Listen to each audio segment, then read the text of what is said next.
Hello and welcome to this webinar. My name is Stanislav Bernikov and I'm a full-time professional trader with more than 10 years of experience. I will be a host in this webinar where I'm going to share with you some interesting information concerning trading. If you have any questions, feel free to leave them below this video. Enjoy! Let's get started. This webinar is dedicated to the topic of profit taking.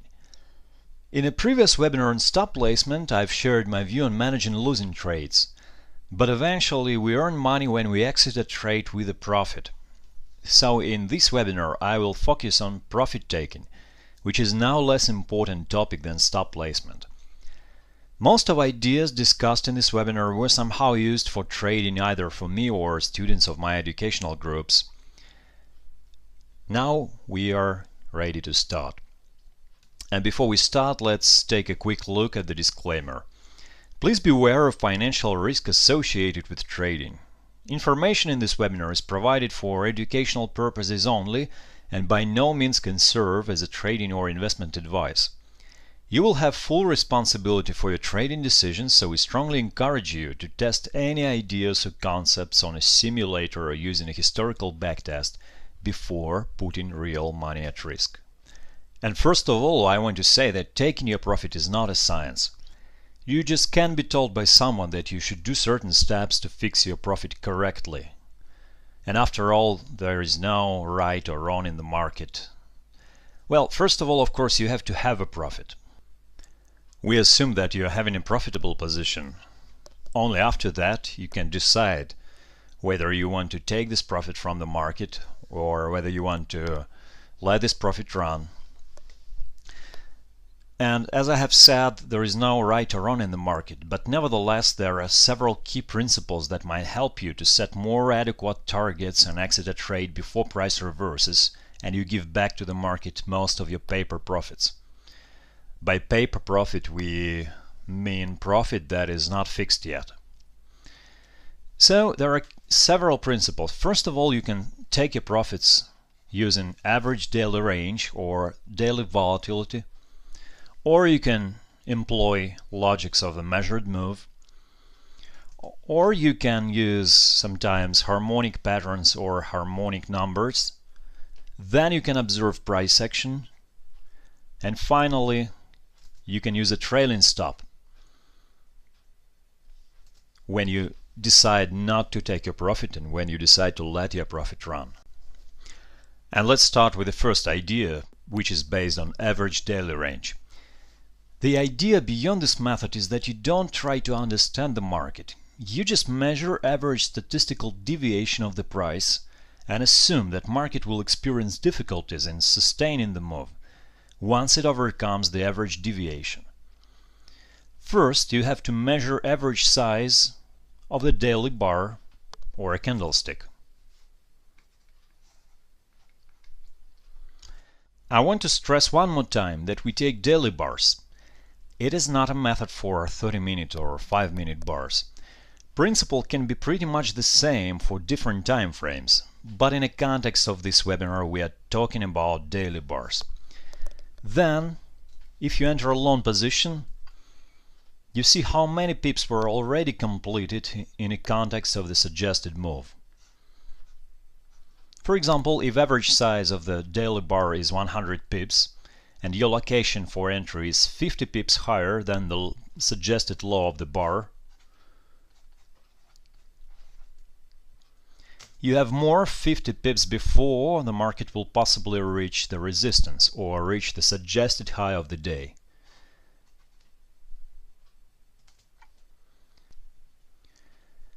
And you can set your take profit order at the suggested price, taking your profits out of the market. Of course, price action can be updated for the very next day, but if you hold your position overnight, you automatically accept risks of higher time frames, so you can't afford tight stops or tight trailing stops in this case. And if you trade within a day, you are about to make a decision where to exit your position within this day, so it can be a reliable price calculated from the historical data. Of course, when we are talking about average daily range, we assume that we don't know the exact volatility of the bar, so it is an assumption. Of course, price action can be updated much higher than our suggested price. In this case, we can have a trending day. Trending days are very different from average days because they can generate 150 or 200 pips in just one day, when price action starts to go from the beginning of the day and it ends only as the day closes. So trending days fall out from average statistical numbers. Now let's talk about methodology. To measure average size of the bar, you can use average true range indicator, or ATR. You are familiar with this indicator from the previous webinar.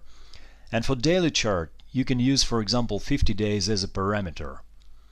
It is an average, it is not a holy grail that can allow you to capture highs and lows of each day.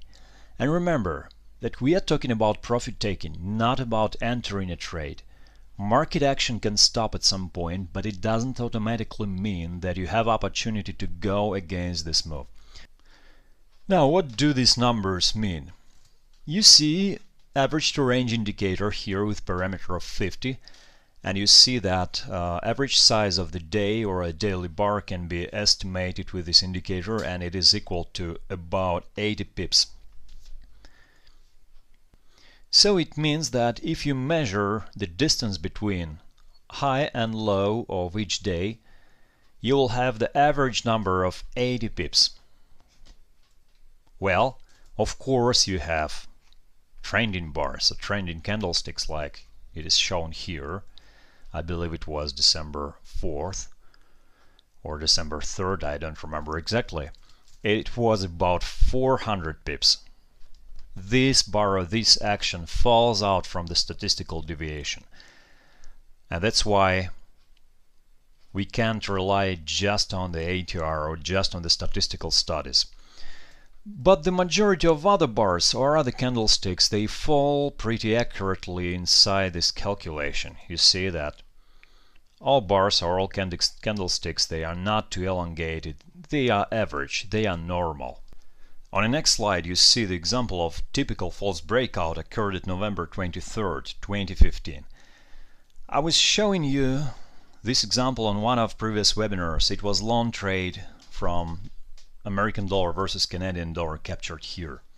I was holding this position for 3 days and finally closed this position on a pullback. So that time I was not using any take profit orders, I was using trailing stop for closing my position, and I will explain you later why. In some cases it is affordable to have trailing stop. In a nutshell, I have decided to use trailing stop instead of take profit order here because here I had important extreme or important level.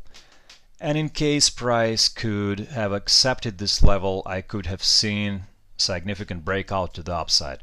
But that time market had simply tested this level. It had generated the normal day or the average day and reversed. So where do we take this number from? On the next slide you see that the value of ATR for that period was equal to 75 pips.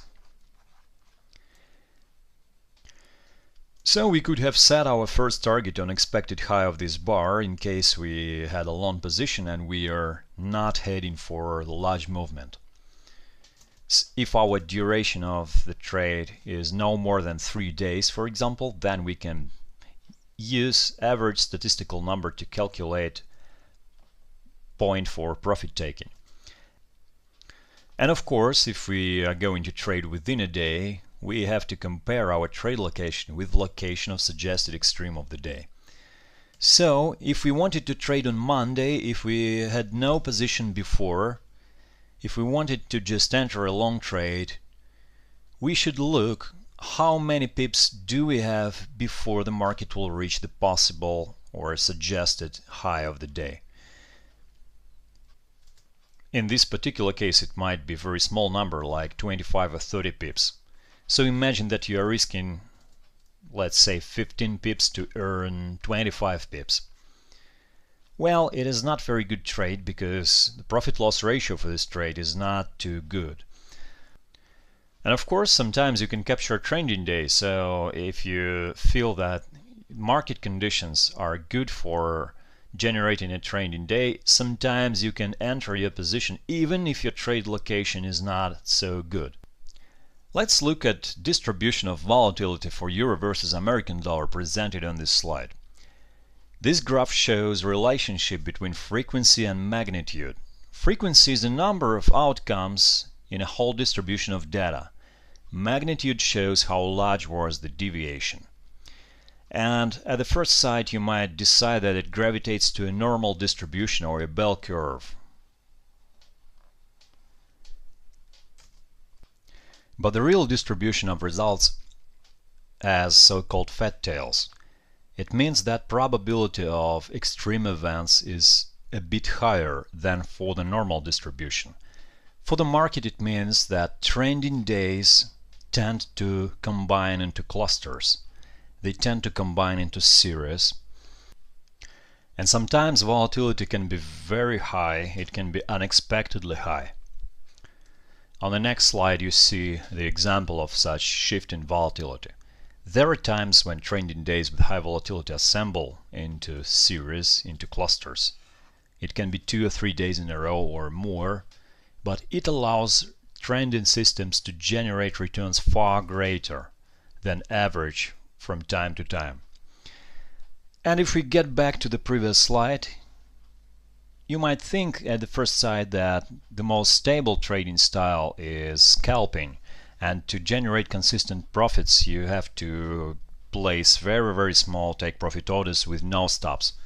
But in reality such approach will inevitably lead to a loss of entire trading account, because if you do so on the market presented on this slide, it becomes clear how it works in real time. Say you are in a long position here and you are averaging your loss, or you are placing a very small take profit order, and then having 3 days in a row going against your position means that your entire trading account will be lost. So in some cases it might be reasonable to have volatility on your side, not having probability on your side. Because in this case, when you try to work at the low of this bar, of course you might sell in the area where you will have expected low of the bar. That's why on the example shown before I have told you that I was using trailing stop instead of just fixing the profit on the expected high of the day.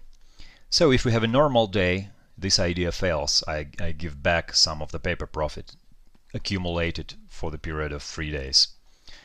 But if market is going to the upside, is breaking out to the upside, I get very good profit loss ratio and my trading account starts growing very rapidly. Now let's talk about technical analysis and switch to technical analysis from statistical studies. Technical analysis is absolutely not a science, and every trader has a unique perspective on what is happening in the marketplace. And another method of placing take profit orders is employing the old principle that nevertheless remains still relevant for today's trading as well. It is principle of a measured move. AB equal to CD means that most of the time market tends to generate symmetry between legs of any trending move. If you remember any pattern, any chart pattern like triangle or flag or pennant, which are patterns of continuation, you might remember that the principle is pretty much the same for such patterns. You see the pattern, you measure the move that preceded this pattern,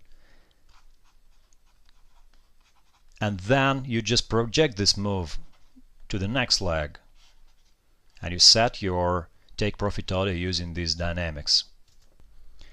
In reality, it is not so easy to find classical patterns mentioned above, but we still can use this principle for rotational centers that we have discussed in previous webinars so far. If we identify rotational center, it can serve as a starting point for the second leg. It's very important to know where the second leg is going to start. Rotational center in this case will serve as a starting point. On this slide you see daily chart of American dollar versus Canadian dollar, and rotational center here possibly falls into the spot of low volatility. And it shows us the starting point for the second leg of the move. First leg, or AB, is considered to be built this way, and CD leg is considered to be built like it is shown here. So you see that AB is equal to CD, or almost equal to CD leg here.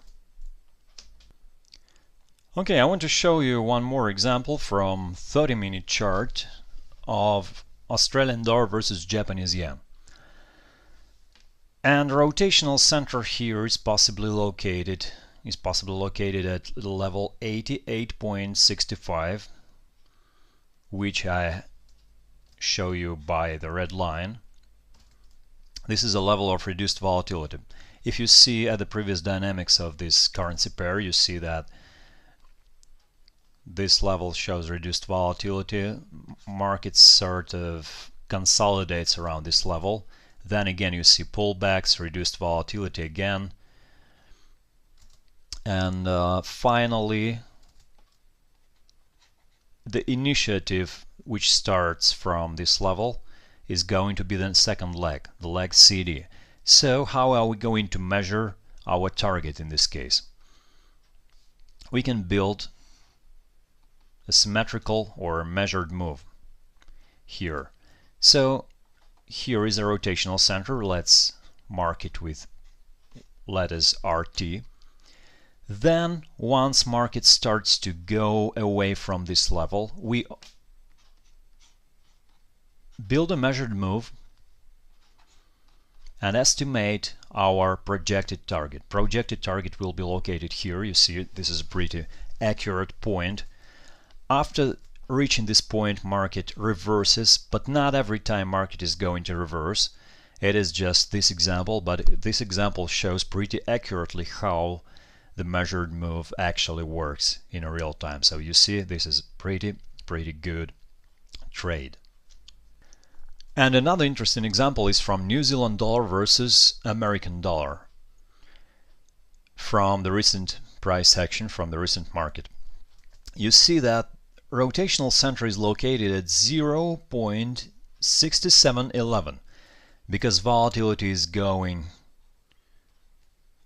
to become very reduced along this level. You see a couple of pullbacks. Market is leaning to this level, but you also can see that market is unable to reach the projected target at December 15th and December 16th. Projected target can be measured by the rotational center, so we can't reach the projected target, but also notice what happens later. After the week or about 5 to 6 days of continuation to the sideways, market eventually is reaching the upper side of this range.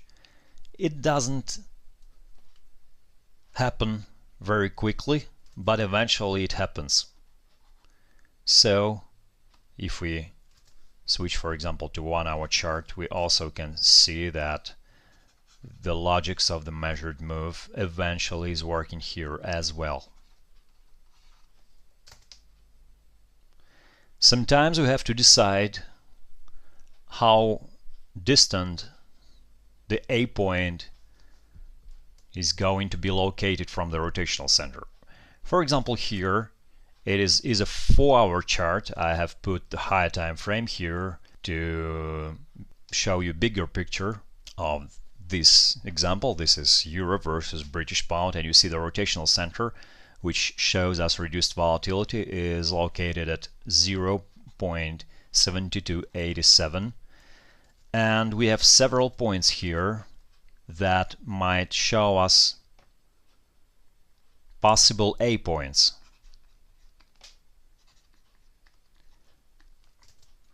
And also this can be the AB leg. So if our action starts, if our point C is located above the rotational center, so where is the D point located? In fact, I don't see any conflict here because price can reach several targets. It might be intraday target or a small target, and it might be a larger target. For example, here on this example, we have smaller target achieved first,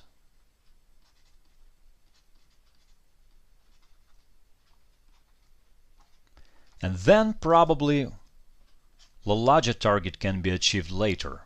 But also before it happens, market can also go sideways for a while. It might elongate in the trading range. It might show us elongation in the trading range, and only after that, for example, it can reach the distant target. So the larger time frame you are operating on, the larger target you want to capture, the more prepared you have to be to see sideways action before your scenario is executed. And another situation on the British pound versus American dollar can show us that if we notice 1.4514 as a rotational center, you see a reduced volatility here. Okay, we have pullbacks here also. So this level serves as a rotational center. We can have also several targets, and the more probability we have reaching the closer target. So small trading range or small target, small CD lag is going to achieved with greater probability than larger one. Larger one is not achieved yet. So you see what happens? We have several targets and we can operate with smaller targets and larger targets. There is no rule, or it's not a science. Nobody will tell you where to take your profits, but if you're okay with having smaller profits, if you are okay with having I don't know, 100 pips or 80 pips of the move for the profit, then possibly you should take your profit here. For example, if you have entered at the possible C point, you have placed your stop, and you are a swing trader operating on time frames from 1 to 3 days, so possibly this is your exiting point. You have to exit here. But if you switch to higher time frame, for example daily bars or daily chart, you can have broader perspective, and using this rotational center 1.4914, you can build broader perspective. And in this case, market will unlikely go to the larger target, to 1.4623 immediately.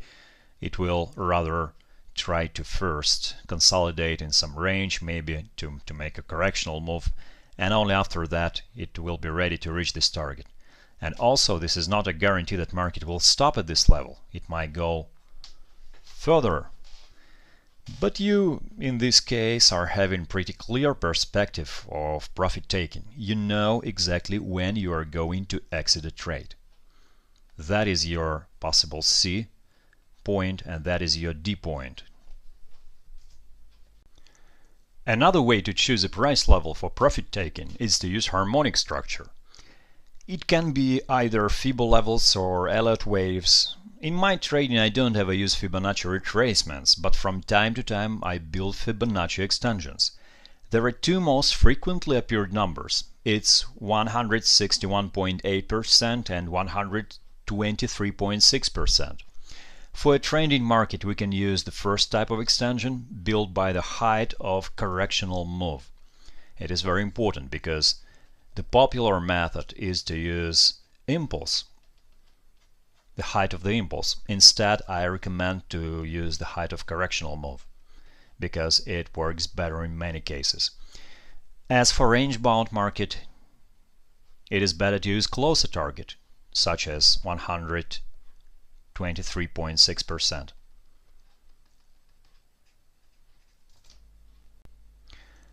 The example of this slide is showing Euro versus Japanese yen. It is the daily chart, and you see how extension of 161.8% works. We use the correctional move, the first significant correctional move, as a base.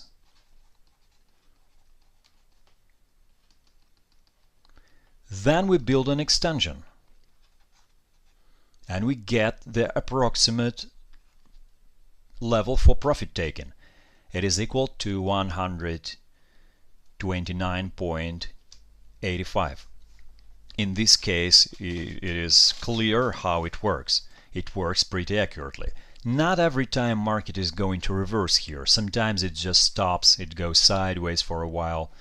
But that's what we need. We don't need to be in position which is going sideways. If we are working with a trend, we want to go with an active type of trend. We don't want to sit in our position just observing how price is going back and forth. We want to get out quickly and to switch to new trades and new trading ideas.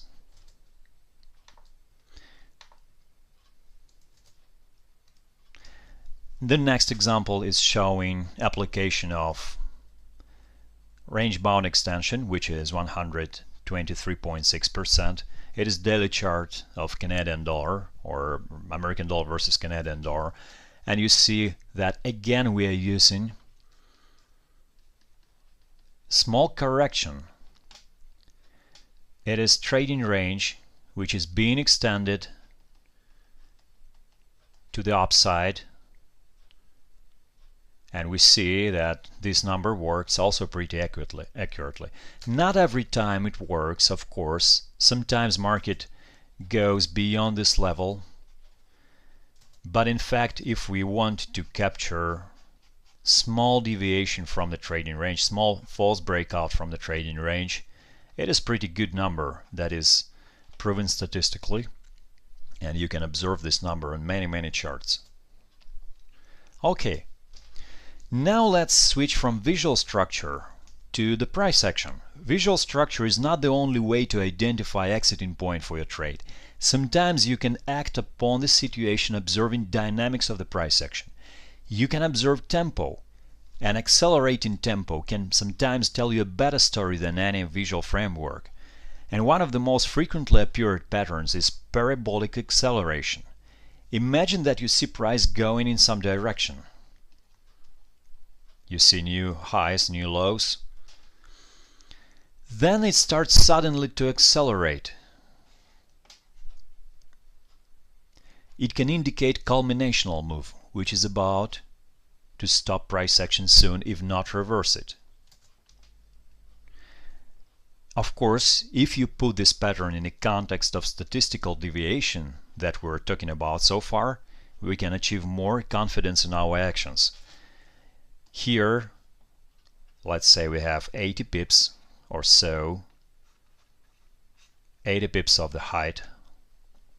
So if we are in position, for example, we enter the position somewhere here, I don't know, using whatever pattern, market is going down, and immediately it starts to accelerate, reaching the suggested low of the day according to daily ATR.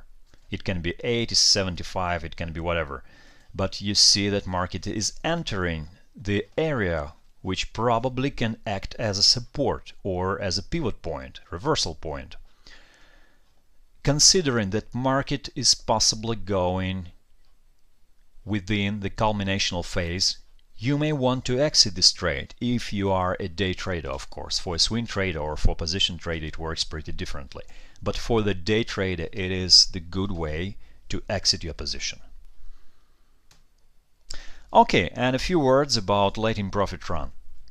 Good traders often have the habit of increasing perspective for profit. Below is a chart of volatility index for S&P 500 stock index. And you see that sometimes volatility is going mad. From time to time we have very big swings, not only on stock indices but also on currencies as well. and employing any trend following strategy, you want to decide to have your profit running. And this is the way you can use it. For example, if you are in position, you can also apply the ATR indicator to set your trailing stop order.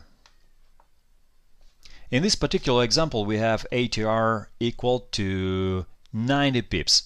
So to hold our position, we have to multiply this parameter by 2 and get approximately 200 pips. It will be our trailing stop that is going to be robust in such kind of market conditions.